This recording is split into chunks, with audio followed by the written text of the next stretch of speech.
Financial history represents one of the least studied aspects of the early Latter-day Saint past.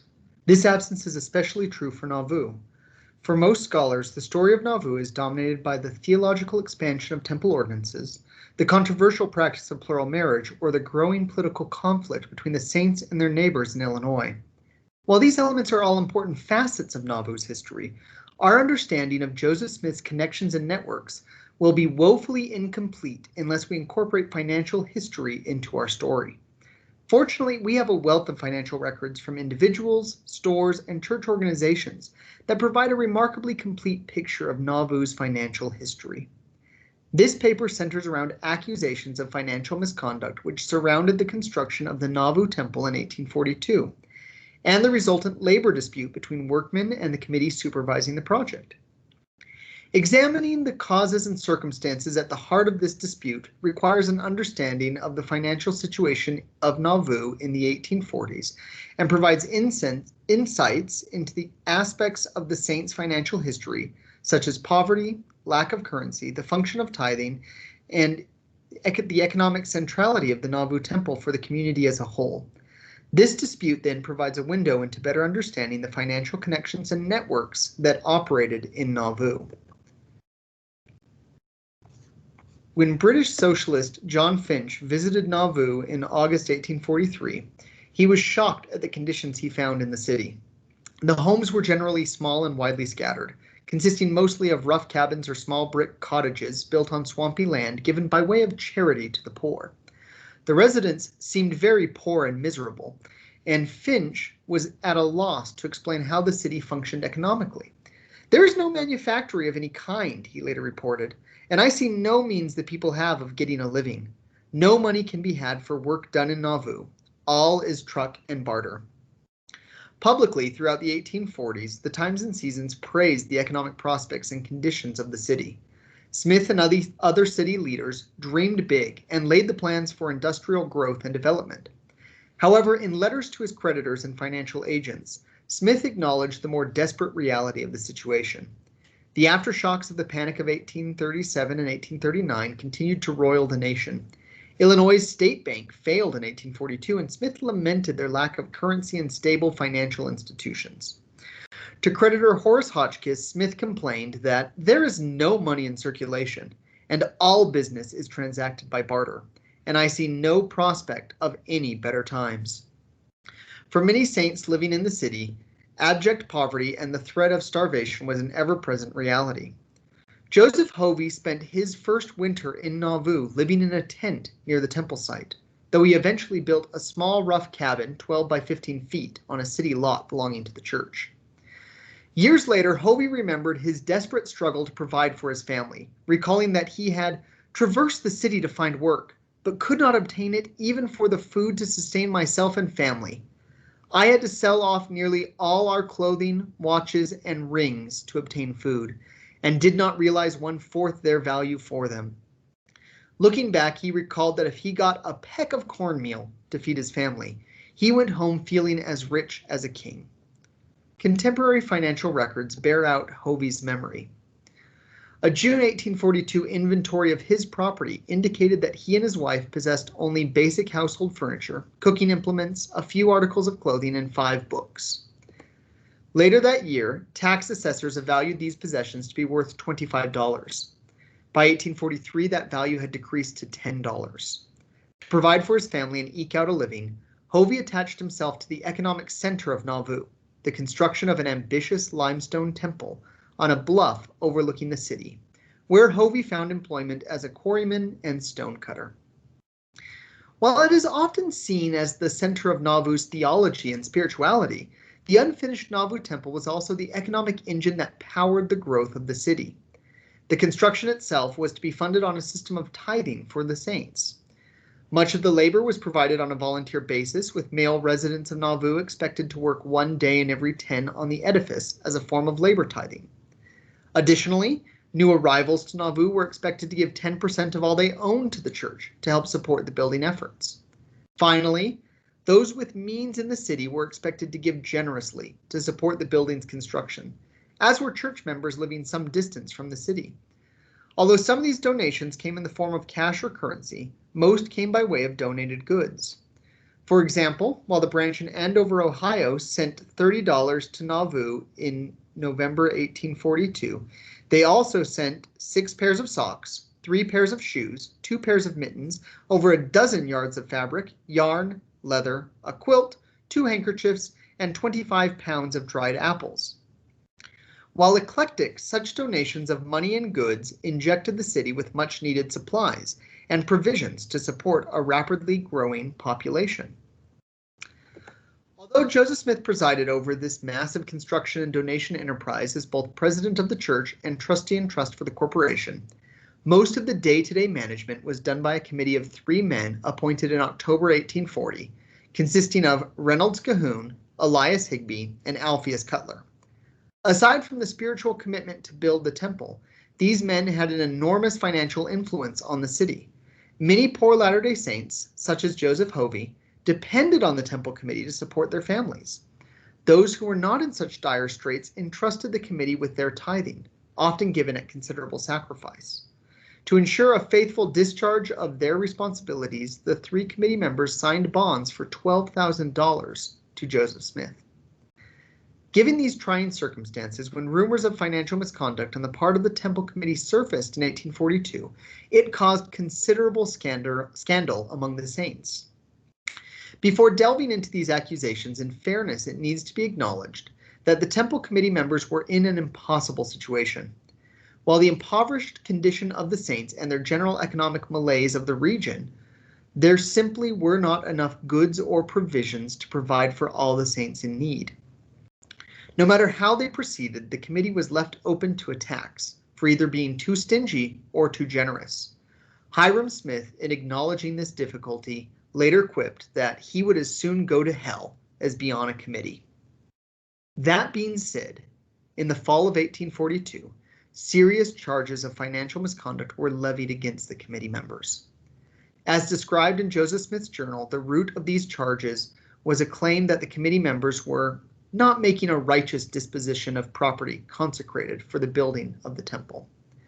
It is difficult to say when these accusations first surfaced.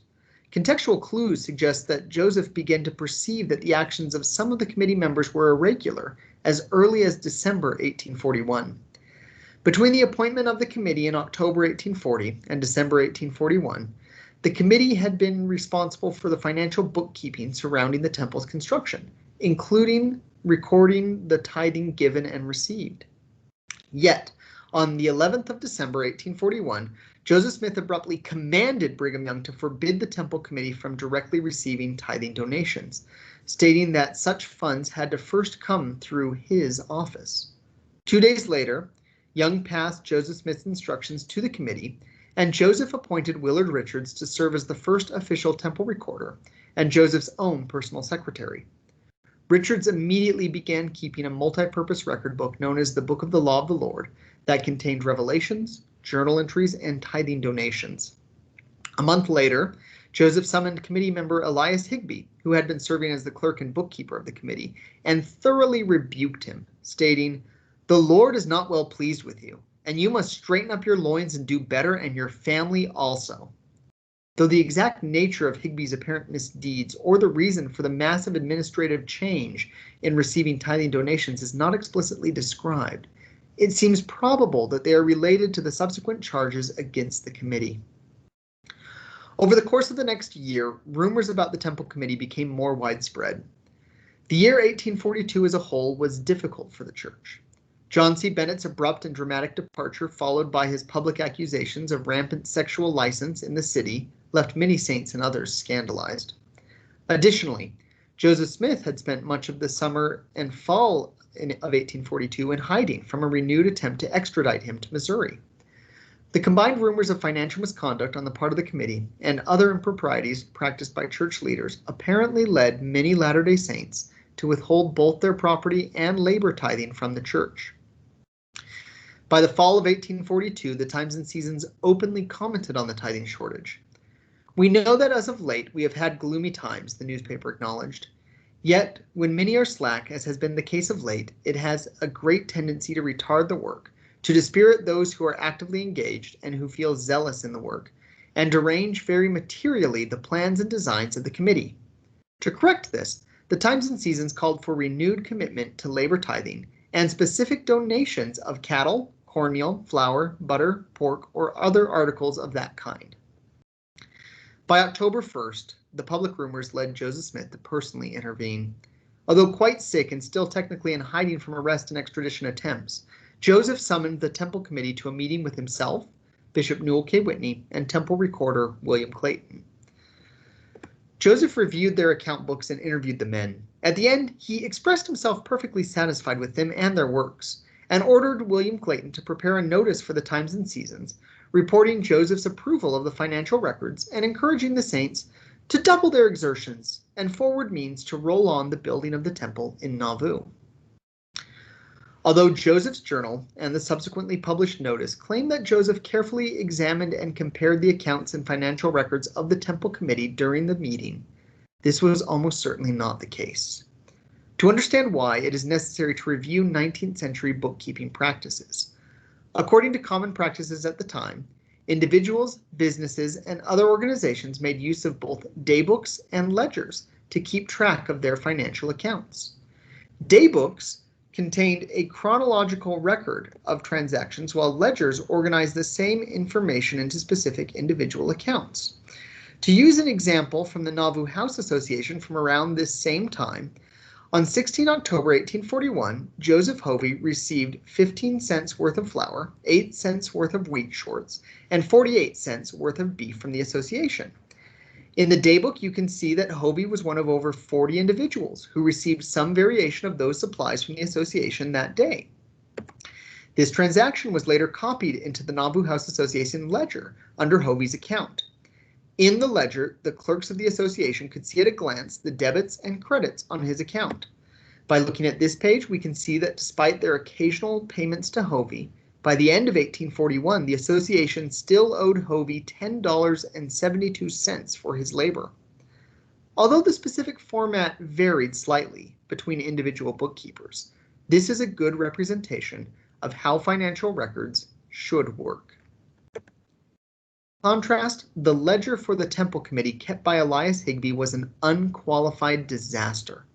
Higbee's ledger only contained the bare minimum details of daybook page numbers and dollar amounts. That information, however, is so poorly recorded that it almost defeats the purpose of the ledger. There is no indication of when transactions occurred or what was exchanged. Instead of summarizing an individual's accounts at a glance, Higbee's ledger served as little more than a disorganized index for the daybooks. A complete review of an individual's account would require both consulting the ledgers and the daybooks. Reviewing the accounts of the Temple Committee as contained in this ledger would take months and would be impossible in the space of a few hours, as Joseph Smith had claimed. Despite the rosy assessment in Joseph Smith's journal and the notice published in the Times and Seasons, there are indications that the committee was not entirely exonerated at the meeting. Certainly, Whitney and Clayton, with their significant financial backgrounds, would have recognized the disorganized state of Higbee's record keeping, and presumably Joseph Smith did as well. Indeed, though accounts of the meeting report Joseph's satisfaction with the actions of the Temple committees, it appears that he also sought to better supervise their activities moving forward.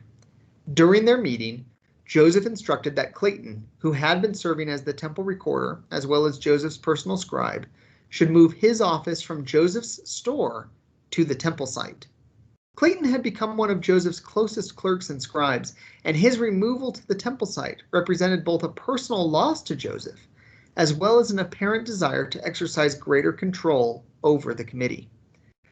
Clayton moved his office to the Temple a month after the meeting, and almost immediately he and his employees started a new ledger. Looking at Joseph Hovey's accounts in this new ledger, there are some weaknesses. Most notably, Clayton and other scribes recorded all entries as sundries, instead of noting what had been exchanged. But on the whole, the new ledger represented a significant improvement over Higbee's bookkeeping. Transactions were clearly separated into credits and debits, dated and valued. In reviewing all of Hovey's accounts in this and subsequent ledgers, it becomes clear that the temple committee struggled to pay Hovey what they owed him for his labor. Despite Joseph's public endorsement and Clayton's improved bookkeeping, over the next several months the situation did not improve. William Clayton later claimed that during the winter of 1842-43, the church received very little tithing due to the financial accusations against the committee members. The lack of tithing donations further exacerbated the poverty of the laborers, like Joseph Hovey, who were dependent on provisions from the temple committee to provide for their families. Ironically, the more the saints withheld their tithing, the greater the burden the hired laborers had to shoulder, and the greater their disquiet about the practices of the committee members. In their autobiographies, Hovey and fellow stonecutter James Henry Rollins both mentioned conflicts with Reynolds Cahoon and his sons over tools and pay occurring during this time period, although they both also noted Alpheus Cutler's contrasting generosity. By the end of November 1842, the situation had become so dire that the stonecutters collectively submitted written charges to Joseph Smith, accusing Cahoon and Higbee of oppressive and unchristian-like conduct, and against the committee for an unequal distribution of provisions, iron and steel tools, etc., charging them with giving more to the committee's sons than the others. Because a comprehensive review of these charges would be difficult in the scope of this paper, I will instead focus on three particular categories which are mentioned in subsequent documents: distributions of pork, beef, and tools. In all three of these instances, the daybooks of the temple committee revealed that the stonecutters' complaints were absolutely justified. In October 1842, members of the temple committee and their sons received about 28% of all the pork distributed by the committee, although they consisted of just 18% of those receiving the distributions. The situation with beef was even more extreme. Although they were just 7% of those who received beef in October 1842, the committee members and their families received 22%. For both beef and pork, the distributions in November were less egregious, but still unequal. The committee members and their families were 11% of those who received pork, but they received 16%. They likewise received 17% of the beef, although they were again just 7% of the recipients. For tools, Cahoon's son William received 3 out of the 4 recorded distributions during the fall of 1842. On 28 November, the stonecutters and committee members attended an ecclesiastical trial before Joseph Smith that lasted from 11 o'clock in the morning to 9 o'clock at night. At the conclusion of the trial, Joseph counseled both sides to end their conflict. Although he retained the committee members in their callings, he also admonished them to remember the sizable bonds they had made, guaranteeing the faithful execution of their duties, and warned that he, as trustee in trust, might be held legally responsible for any further misconduct. The trial did not put the conflict to rest, however, and a month later the stonecutters again complained to Joseph about the conduct of the committee. By that time, committee members seemed to have made a good faith effort to distribute provisions more equitably. In December, for example, the committee members and their families received less beef on average than others laboring on the temple.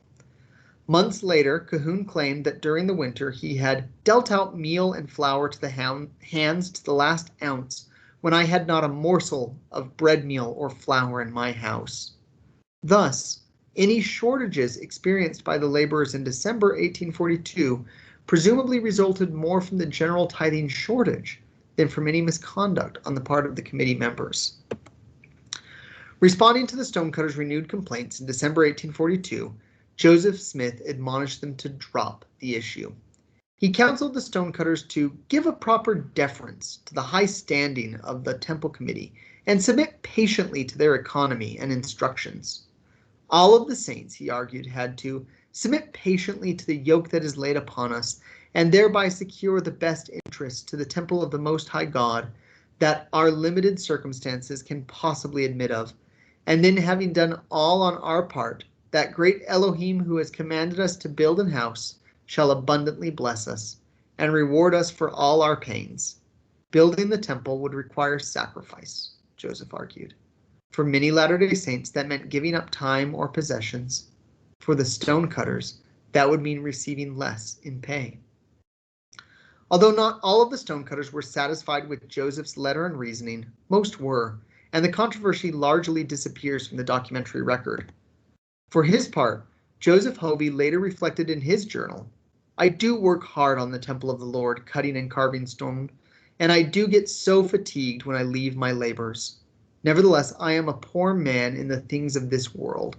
But thanks be unto God of Israel that I am here in Nauvoo, and have the privilege with the saints of the Most High, for the light and intelligence is worth more than the riches of the Gentiles." For Hovey, the spiritual strength he received from being with the saints and helping to build the temple compensated him for the poverty he experienced. While the conflict between the stonecutters and the temple committee dissipated, the underlying rumors of sexual misconduct continued to circulate. By April 1843, Clayton completed a comprehensive edit of the temple committee's financial records. At the conference of the church, Clayton publicly reported that the records revealed a clear bias towards Cahoon, Higbee, and their children. All of them had received a great amount of store pay, sometimes exceeding the limit set by Joseph Smith. Aside from William Cahoon, none of Cahoon's or Higbee's children had paid either property or labor tithing despite their work on the temple. Cahoon and Higbee both publicly apologized to the conference and blamed the errors in part on Higbee's poor bookkeeping. While shortages of goods and labor continued to plague the temple until it was completed in 1846, the rumors of misconduct and conflict between the stonecutters and the temple committee represents one of the most significant labor disputes that occurred during the construction of the Nauvoo temple. Additionally, this paper serves as a case study demonstrating the values and utility of the largely untapped resource of financial records in the Joseph Smith Papers corpus and beyond. These records contain stories and facets of the Latter-day Saint past that are almost entirely absent from current scholarship. It is my hope that with the publication of the financial series on the Joseph Smith Papers website, that scholars will begin to pay greater attention to these records and the stories they contain. Thank you.